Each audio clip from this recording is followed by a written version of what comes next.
Hi guys, it's me, NG OFW. Alam niyo ba na napakaraming gamit ng kamatis sa pagluluto? Pwedeng kamatis na may itlog, at saka pwedeng pinapalaman yan sa tinapay. Pwede rin yung palaman sa tinapay, kamatis, saka cucumber. Tapos, ano pa nga ba yung ng amo ko? Bamya, okra, kasi bamya yun sa Arabic. Ang okra ay bamya sa Arabic. Okra na may kamatis, tapos may konting karne. Tapos giniling na may kamatis. O, diba? Yan ang paborito ng amo ko dito at napakaraming gamit ng kamatis.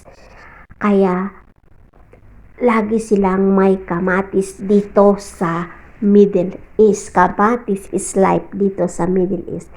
Pero namangha ako dahil sabi ng amo ko, ang kamatis daw ay magandang pang-diet.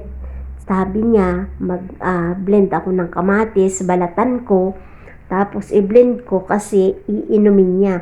Minsan pinapainom din niya yan sa asawa niya. Pero yung lasa ay ayaw ng asawa niya. Kaya minsan lang iniinom, nakakalahating baso lang yung asawa niya, ayaw na niyang inumin. Pero yung amo kong babae, as in iniinom niya talaga yung kamatis na tapos kung mag-blend. Kaya dinamihan ko na ang pag-blend para yung isang pitsil ay itatago ko at yun ay kanyang inumin. Pero hindi pwedeng kinabukasan inumin. Kailangan pag bagong blend, yun ang iinumin niya.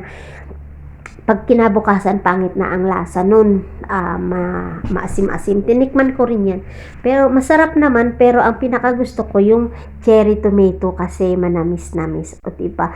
Kayo ba, ano-ano ba ang gamit ng kamatis dyan sa inyo? Katulad kong OFW sa Middle East, ano-ano ba, pinagbiblend din ba kayo ng amo nyo ng kamatis? O diba, kamatis is life here in Jordan. Bye-bye!